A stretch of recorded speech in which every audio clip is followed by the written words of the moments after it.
Concluyeron las obras de mantenimiento en la línea 3 del sistema de transporte colectivo Metro, con lo que aumentará la velocidad en la interestación Deportivo 18 de Marzo Potrero de 30 a 65 km por hora.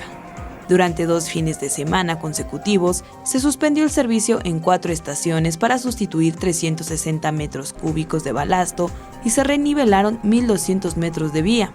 Además, se realizaron trabajos de mejoras en barandales, sustitución de luminarias y mármol en escaleras fijas, pintura y limpieza en las estaciones intervenidas. Sí, la verdad sí fue un poco más rápido. Ojalá y siga. Ya va un poquito más rápido y ya no se tarda tanto.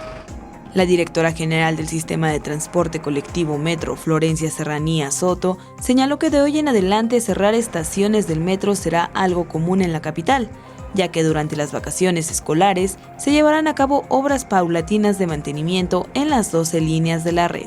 Iraís Morquecho, 21 Noticias.